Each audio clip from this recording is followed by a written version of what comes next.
So good day, everyone. Buonasera, aloha, buenos dias. Thank you for joining us at this year's NCSC 2021 conference, and thank you for choosing this session.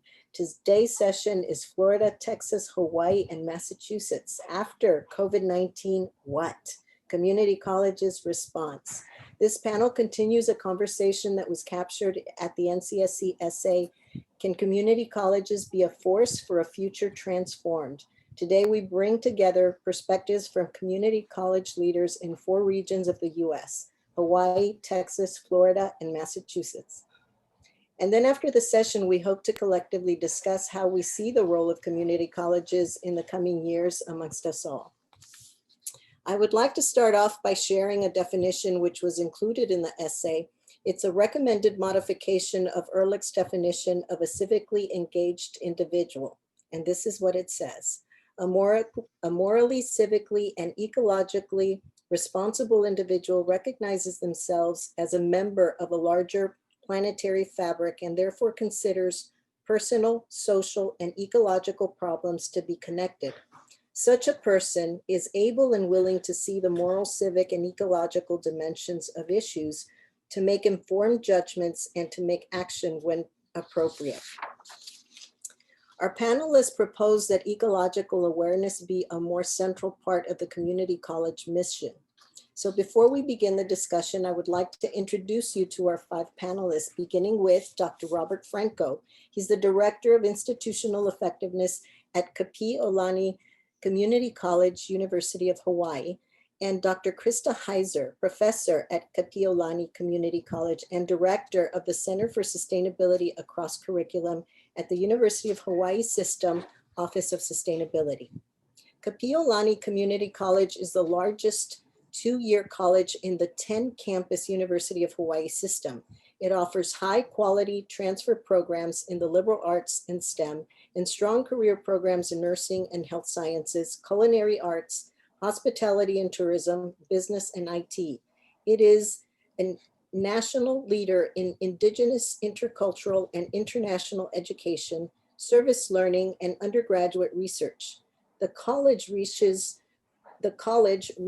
for the highest in honoring the life and legacy of Queen Julia Kapi'olani. Also with us is Dr. Stephen Summers, Associate VP of the School of Arts and Sciences at the Seminole State College of Florida. Seminole State College is an urban-suburban institution serving nearly 30,000 diverse students annually in the greater Orlando metropolitan area in Central Florida. It is one of 28 members of the Florida State College system with a comprehensive set of programs that includes arts and sciences, workforce programs, English Language Institute, and an adult high school. Seminole State College offers students opportunities from ABE, GED to continuing workforce education, certificate programs, associate degrees, and 7 bachelor degrees in targeted workforce areas. From Dallas, Texas, Dr. Maria Boccalandro is the Director of Sustainability and Programs for Dallas College-Cedar Valley campus. Dallas College, formerly known as the Dallas County Community College District, has provided affordable quality education to nearly 3 million people in the last 50 years. Dallas College students benefit from partnerships with local business leaders, school districts, and 4-year universities. The Dallas College also has over 20 years of experience in online education, providing economic benefits to businesses, taxpayers, and the community. Dallas College offers over 300 academic and technical degrees and certificates.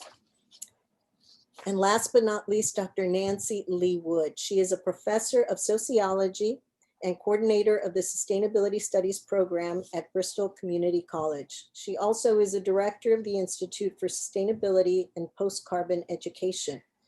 Bristol Community College is located in southeastern Massachusetts and has a student body of just over 6,200. It has 140 academic programs, including green engineering, sustainable agriculture, and a social science-based sustainability studies program, all of which offer associate degrees and certificates. So we will begin, and we will begin with the very first question. And I'm going to ask you to raise hands. So we just want one at a time. What is the role of the American Community College at this time?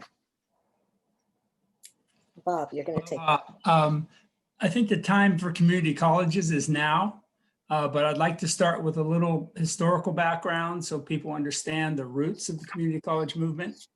Community colleges were created in the first decade of the 20th century to provide open door, low cost access to higher education, to educate for local civic engagement, and to train for local workforce needs. There's a chat, and there's a link in the chat where you can read more about the history of the community college from a paper I published in 2006. The community colleges really begin to surge and grow in the second half of the 20th century. The GI Bill, the millions of young men coming back from World War II and their families, getting them trained up for what was expected to be an economic boom after the war and into the 50s and 60s. So the GI Bill played a major role in the growth of the community colleges. The second surge was caused by the Civil Rights Movement, the Civil Rights Act of 1964, the Voting Rights Act of 1965, again, created a surge in the number of community colleges around the country. In the 1970s, one community college was being built every week in the United States of America. So there was quite a zoom and a surge in community colleges around, again, higher ed access, civic engagement, and workforce development. I just will finish real quick with what I think is going to be a solutions-oriented future for community colleges, a shift from just general education and general workforce development to really educating students who have a solutions-oriented mentality. And I think that'll happen in three ways. First, I think we will colonize the core liberal arts curriculum with active learning practices focused on sustainability, resilience, pandemic response, equity, and climate action. In sum, we need to create a new relationship with nature. We need to reverse engineer this curriculum and practices into K-12. So those partnerships will be important in the future, in a solutions-oriented future. And then we need to forward engineer this curriculum and these practices into career training and baccalaureate degrees and civic responsibilities. So I think I see this as a continuity in the historical mission of community colleges, but with a much stronger pivot to our relationship with the natural world. Thank you. Thank you, Bob. Before we move on to the next question, I wanted to ask if anybody had anything to add, and I see Maria has her hand up. So yes, go ahead, Maria. Yes, I would like to add that our students are from the community that we serve. So when we use our campuses as a living lab and we go deep in solving problems on our campus, and for example, we had a need of beautifying our open spaces, and the students of ceramics created some beautiful artwork that went into the gardens. And by explaining what the art students were doing with the people of biology that were doing the gardens, the students then went out to their cities and asked their cities to do something like that. Or in their backyard, they started putting art.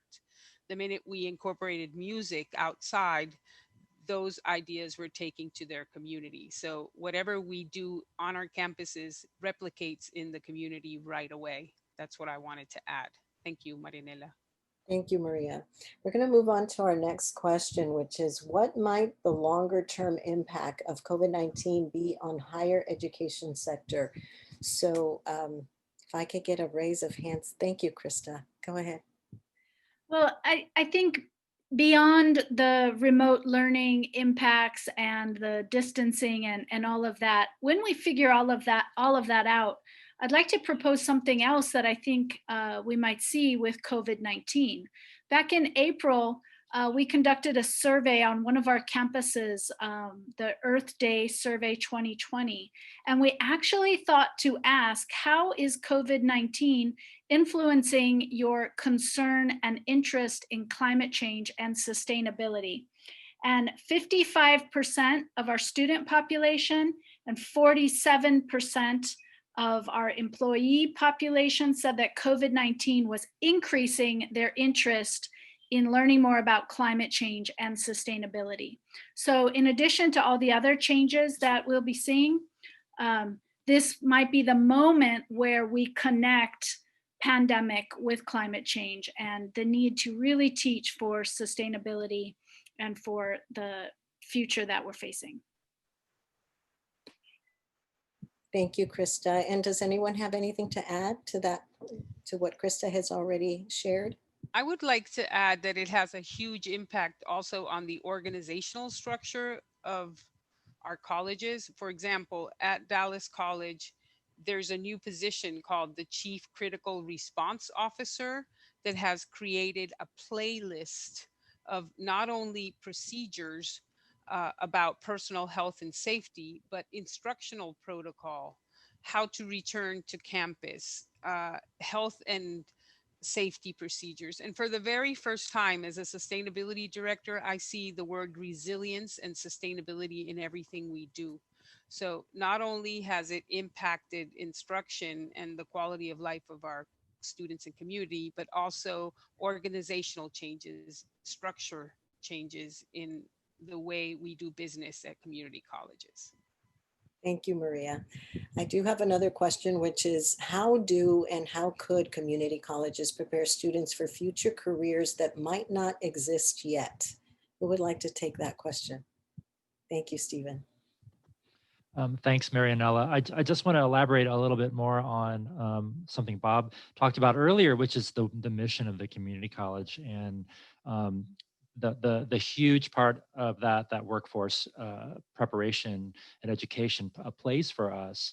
And one of the great, amazing things about the community college systems across the country are that they have such a connection to their communities and the local needs in the community, local businesses in the community. And as we form our workforce programs, we establish advisory boards that include business professionals and community leaders from within our communities that help us to be nimble in how we craft our curriculum and how we establish the kind of program that's going to lead to professional development, not only for our faculty and staff, but for our students as they prepare themselves for the workforce. So just a couple of examples from us here in Florida.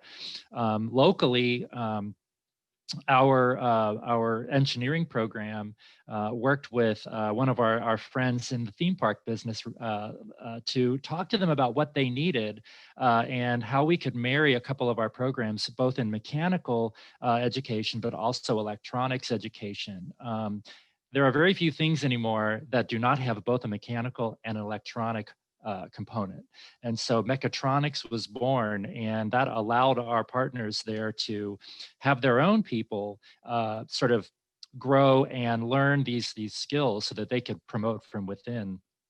And so we really were able to work with them on that. And then more recently, of course, with COVID, we're seeing so many folks that have been laid off, furloughed, reduced hours in their positions. And so the state of Florida with CARES Act dollars have established a rapid skills program that will promote students to look at certificate programs that are 12 credits or less that they can do in 3 to 6 months. So that has been a great help. The other thing just I'll mention here in closing is that we're such a supportive environment with directed advisement and support services for students, small classes that allow for project-based learning, that allow students to really connect to the career that they're seeking, but that also allows them to hopefully be adaptable later as their career is sort of moving forward and as it may very well change as they grow. Thank you, Stephen. And as with the other questions, I want to make sure you all have an opportunity. So is there anyone that would like to add anything to what Stephen mentioned? Yes. Nancy, go ahead. Thank you. I would like to add that we're really in the midst of a paradigm shift. And that paradigm shift is going to demand a very different kind of education, a different kind of workforce, a different way of thinking about life. And I think that community colleges are well positioned for taking on that challenge because we are nimble, we are rooted in the community, we do respond to community needs, and we can be leaders. We are leaders, but we can be leaders in the climate change challenges ahead in terms of creating new kinds of knowledge, new kinds of opportunities, and partnering with organizations within the community. So I think we have a major role to play. Thank you, Nancy. You know, that's the great segue because our last question is specifically about climate change. And we want to know what the what is the important message to convey when it comes to the climate crisis during these complex times? So wondering, Nancy, would you just I would like to go take ahead and that. take it? Sure. Yes, Okay, thank you. Okay, we need to go beyond the technological solutions of reducing emissions, but rather massively engage in restoring nature through ecological restoration. Work that sequesters carbon and promotes biodiversity and enhances water retention on the land. The core problem is that over time, we as a species have left nature. We've separated ourselves from nature. We see nature as something to exploit or enjoy, but not to be part of, not to be connected with. To solve our most critical problems, I think we have to consider the space of nature and what we can do about the climate crisis. So what is the core problem? The planet simply is getting too hot. I mean, everyone understands this. It's threatening much of Earth, especially in terms of biodiversity, food production, and access to potable water.